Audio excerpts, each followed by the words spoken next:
Can a kiss ever be a crime?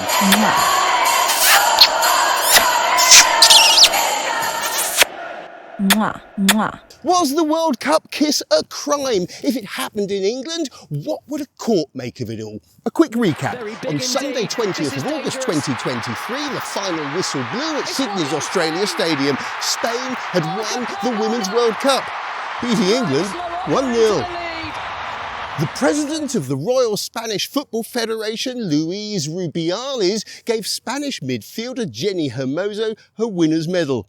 Then he held her head and kissed her on the lips. There's been a huge fuss ever since. Marca sports newspaper saying that this is a global mess, a global embarrassment. You see, Hermoso says that she didn't want to be kissed. There were calls for Rubiales to resign. He refused. He said he'd done nothing wrong. He called his critics idiots and stupid. Probably not the smartest response. I will not resign. No, voy a dimitir. I will not resign. Rubiales says he asked for and was given permission for a little peck. She says he's lying. The Spanish Football Association immediately said Jenni Hermoso was lying and threatened to prosecute her. Players staged a boycott, coaching staff to resign. There's been protests in the street. Rubiales' mum went on hunger strike. But what's the legal position? Can a kiss ever be a crime?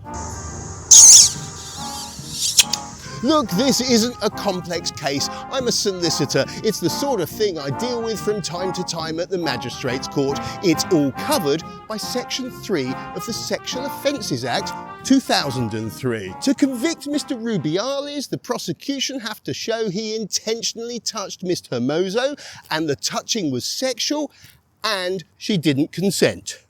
Rubiales has got two routes to beat the rap. He can argue that Hermoso consented and he had a reasonable belief in that consent, or he can argue that the kiss wasn't sexual. If I was acting in his defence, I'd go for both. Yes. So who would win at trial? Well, look, it's a very high-profile case, so it's probably best heard at the Crown Court in front of a jury. So your opinion matters. You could theoretically be on that jury. Do you think a kiss can be a crime? We can guess, though, how a trial would play out. The prosecution go first. A barrister in a funny wig is going to remind you and the jury that when Jenny was in the witness box, she was adamant she'd not given consent. If she didn't give consent, then I'm afraid it's game over.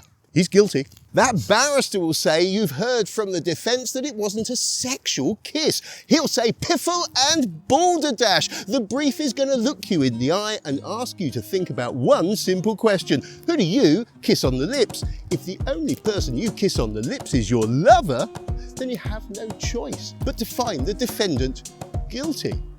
The defence have the last word in a criminal trial. If it was me, I'd say something like, ladies and gentlemen of the jury, look, I heard Louis and I listened to the complainant. They were both very convincing. I don't know who's right, and let's be honest, nor do you. In criminal law, you have to be sure, really sure, beyond a reasonable doubt, sure. If you're not sure, you should acquit. In any case, it wasn't sexual. It was just a kiss. It was a celebration, for goodness sakes. Luis got carried away in the moment. He grabbed his own crotch. That wasn't sexual either. Just Giddy Latin exuberance. He's the president of the Spanish Football Association and they just won the World Cup.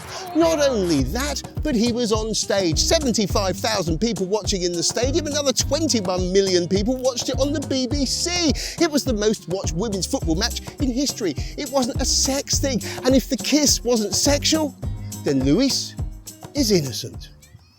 So who would win? Well, it depends. Maybe Rubiales would be a charming, enigmatic witness who wins over the jury. Then again, he could come over as an arrogant, chauvinist bully.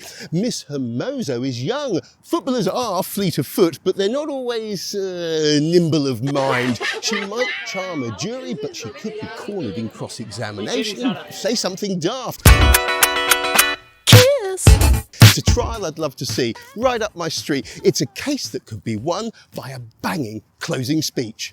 Celebrity cases are always hard to predict, but on balance, I'd put Rubiales' chance at between 30 to 40%. I think if this case came to court, Rubiales would lose. One big smacker. Thank you very much. You're a star. Thank you. So in this imaginary case, what's he looking at? Well, the maximum sentence at the Crown is 10 years, but in this country we sentence people, not offences. As far as I know, he's never been in trouble before. He might be looking at a fine, maybe some unpaid work. He's not a British national though, so he could be deported. But because it's a sexual offence, he'd go on the sex offenders register, and that's a proper pain. He'd have to inform the police if he moved house or went on holiday or even opened a bank account.